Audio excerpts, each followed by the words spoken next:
Hey, what's up? This is True Crime Unleashed. For the last few days, we've had these MSM clowns. First Ashley Banfield, and then Chris McDonough, then Nancy Grace, and Chris McDonough again, and then Brian Enton. Now Anjanette Levy is getting into the mix, rehashing the same old story that they've been doing the last couple of days. Time adjusting to life behind prison walls. Someone in the know says he's upset about being harassed by other inmates. I have the scoop and what one prison expert has to say about the claims. And the guy's in prison. He killed 4 kids. What does he expect?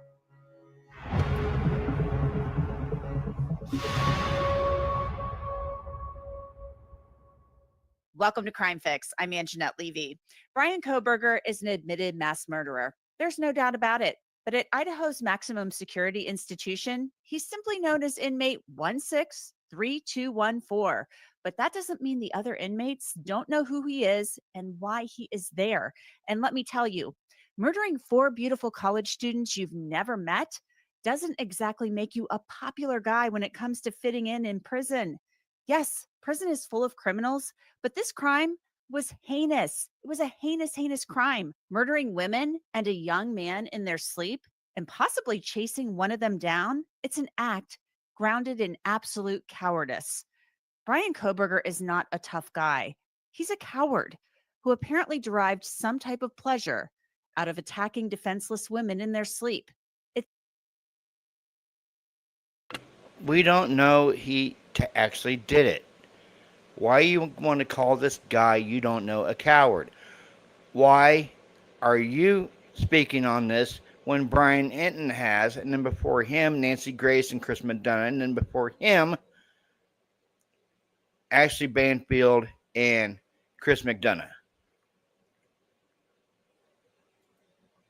Sick. Kohberger admitted to murdering Maddie Mogen, Kaylee Gonsalves, Ethan Chapin, and Xana Kernodle in the early morning hours of November 13th, 2022. He was sentenced to 4 consecutive life sentences on July 23rd, and he was immediately transferred to Idaho's maximum security institution in Kuna, just south of Boise. It took a little more than a week for prison staff to assess Kohberger. He was moved to J Block, where he is kept in a cell for 23 hours per day. He gets out 1 hour of day for rec time outside in an area like this. And anytime he is moved, Brian Kohberger is in restraints. He also only gets to shower every other day, which he probably doesn't like. An inmate in the Layton County Jail reported to detectives that Kohberger took hour-long showers each day. He's been described as a clean freak, a bit of a germaphobe.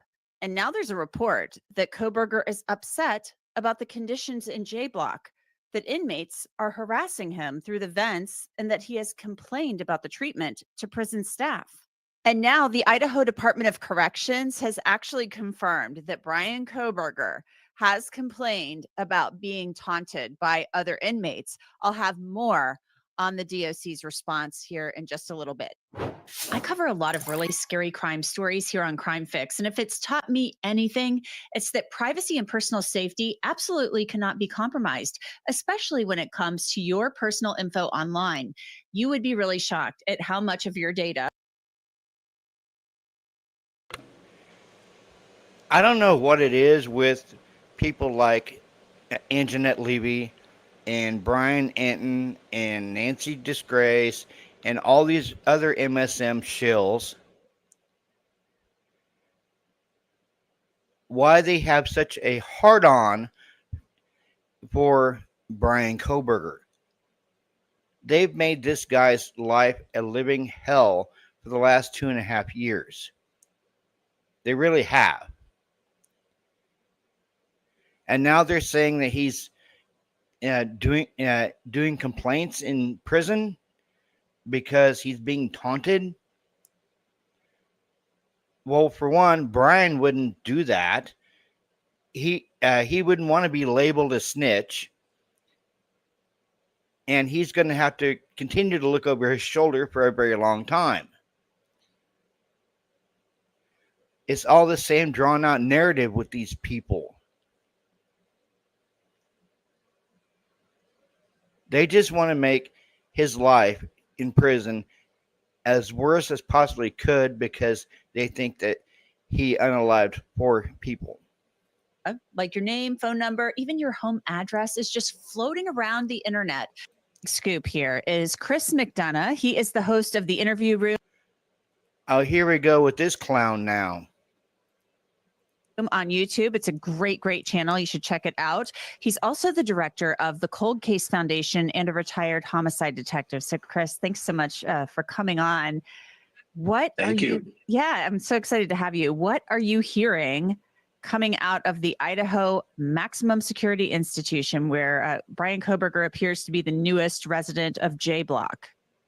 Well, it sounds like Bryan is having quite a difficult time because the other inmates in the area that he's at in the J Block there, in what they call the special housing at the maximum security prison, they are taunting him through the venting system, and they. And you know that how? Are you in the J Block with Bryan? How do you know they're taunting him? How do we know this is just another mainstream media lie? They somehow have created an alliance together to where they are keeping him up at night purposely, but they're kicking the doors, they're whispering or whatever they're doing, but it's driving him absolutely crazy. Well, have we read in one of the documents that Bryan was a night owl anyway, and he was up all night and he took naps during the day? So why are we listening to this clown? Can someone please answer me that? Why are we listening to this clown, Chris Clown McDonough? So Bryan Kohberger, when he was incarcerated in Ada County and then before that in Latah County, he was probably kept separated from other inmates, of course, for his own safety. The same is happening here because he's in the long-term restrictive housing. But county jail, way different than maximum security prison. And so these inmates in there, who are in there with him, they're the worst of the worst. Just like him. Absolutely. And it is, to your point, the county jail system is just established, essentially to get them through, the court system and or up to a year in, let's say, county punishment, right? I mean, they're sentenced to a year in the county jail system, so they'll stay there. But once you're not sentenced to a year in county, you're in county until all your court proceedings are over and done with. Whether it be, be a plea deal, whether it be to go to trial, you're not sentenced to a year in county. Where does this guy get off thinking that when you're arrested, you're automatically sentenced to a year in county? No, you're held there until all your court appearances are done with. An individual their case has been adjudicated, they've been sentenced, like Bryan Kohberger, then the jail system shifts over to the Department of Corrections. And so they, at that point, then send him on to the IMAX where he's at right now. And you're right, the inmates. The IMAX? The IMAX. I thought IMAX was a movie theater or a movie system. I think he means the Idaho Maximum Security Institution, the IMSI, not the IMAX. In both the county system, don't have the life sentences like they do at the IMAX. So it's a whole different game once he gets over there. And, they have a lot of time on their hands. They're in cells 23 hours a day, just like Bryan Kohberger, at least if they're in that J Block, in the long-term restrictive housing. So this is like, they've got like a new toy. They've got a new focus. And so, what are the taunts that you're hearing that are coming or that are being kind of directed at him, and that they're taking turns, I guess, doing this, having shifts at like directing messages at him and stuff like that? Yeah, I don't know the specific verbiage. I just know that they have aligned themselves to do it collectively, which, obviously. Why would they align themselves to do it collectively?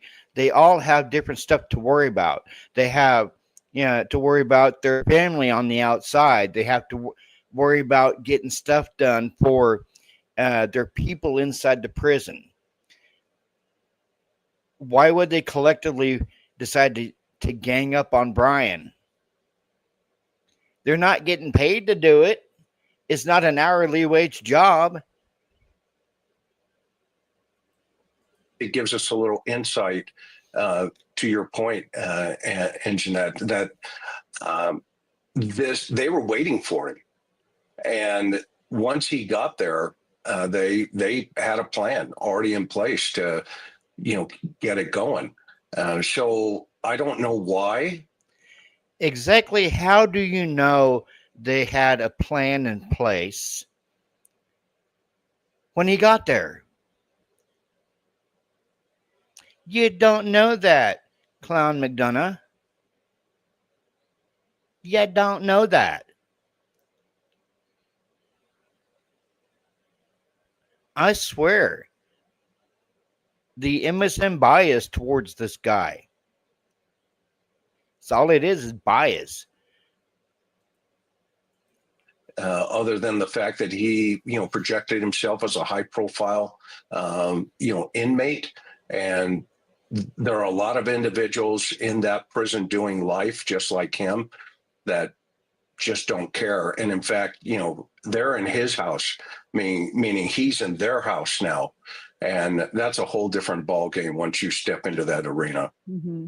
Bryan Kohberger, I could see him as somebody who sees himself as being a little bit superior to the other inmates in J Block. I mean, there are no angels in J Block. Right. Let's just be clear about that. There are no angels in J Block. There are killers, murderers.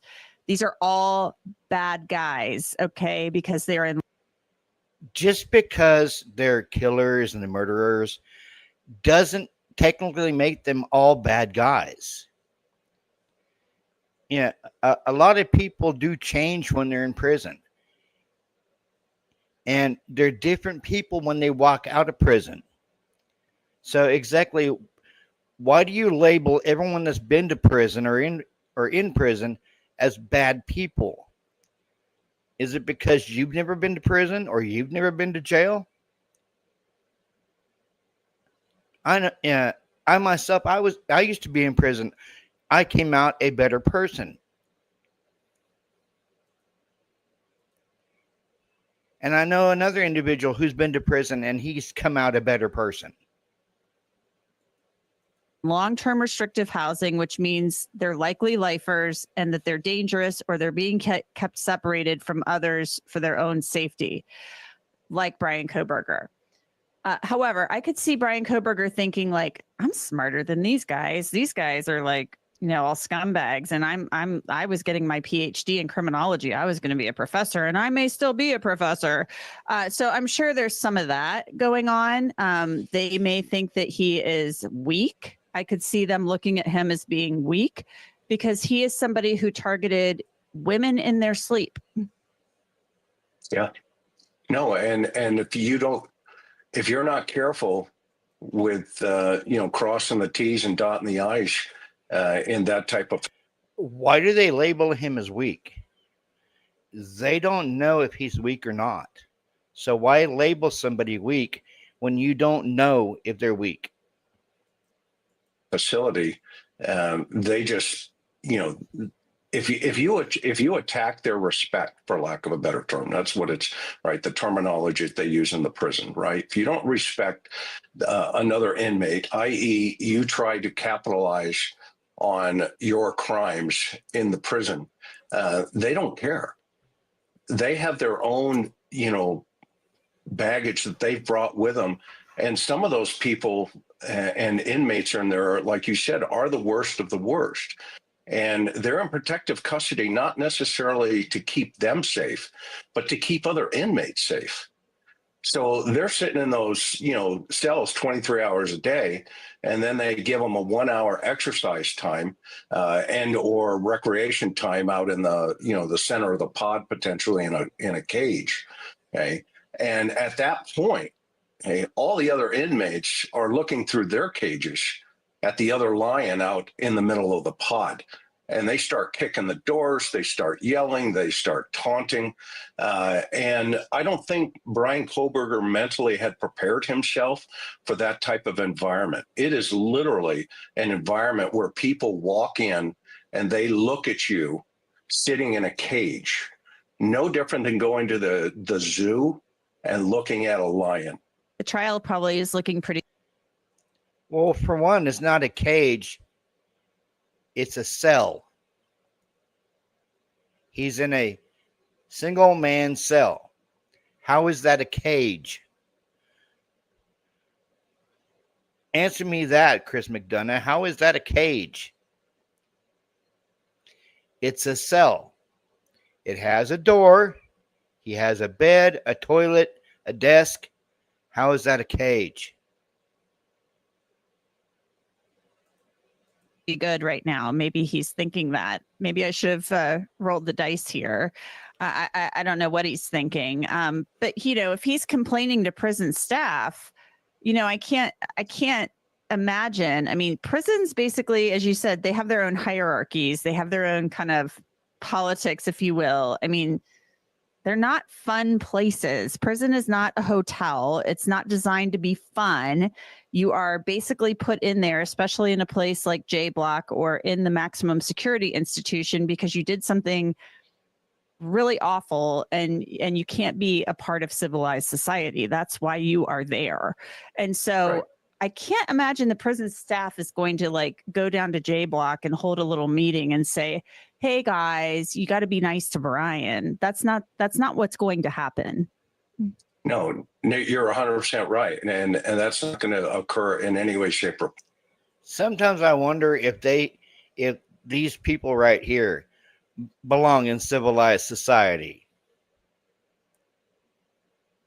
I really wonder that sometimes. I wonder if Chris McDonough and Anjanette Levy, Nancy Grace, and Brian Anton and Ashley Banfield, I'll wonder if they belong in civilized society.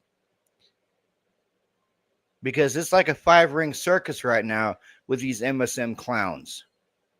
It is. It's a 5-ring circus. Yeah, Chris McDonough and Ashley Banfield started this off about, he's being taunted in prison and he's making complaints. And then who followed suit? Nancy Grace. Yeah, accompanied by Chris McDonough again. And then Brian Anton. And now Anjanette Levy. The corrections officers, their first priority is keep people alive within the facility. The second priority there is keep people separated if that means there could be a threat assessment. And so right now, Brian's sitting in this 23-hour cell, and the staff is thinking, okay, how do we get this person prepared for general population, or do we have to, as a facility and the state of Idaho, start thinking about long-term care for this individual? And so the most they can do right now is separate him from, the taunting, hypothetically, right? That prison was built in 1989. So imagine yourself in just this very large echo chamber. And imagine a bunch of these other individuals in there for life, like him, knowing that he's on his way. And when he gets there, they start, kicking the doors. They start, whispering through the vents. And believe it or not, they can use the toilet in these facilities. They take the water out, mm-hmm. Okay, and they can actually yell into the toilet, and the system the pipe system will carry that messaging into other cells. And that is one creative way that these individuals and inmates communicate with each other. So I don't know if they're doing that as well, but I definitely know that they are, using the vent system. Everybody said, he's waived his appeals. He can't appeal. There is still a way that he could file a notice of appeal under Garza v. Idaho. I mean, that's the case. I mean, Ann Taylor would be deemed ineffective if she didn't file that notice of appeal. But then Hippler said, well, that could jeopardize your plea bargain. You could be back where you were. We're still waiting for that 42-day clock to run on that. But is this something where maybe he's like, wow, I mean, I don't know. I can't get inside Bryan Kohberger's mind because I don't fantasize about doing what he did.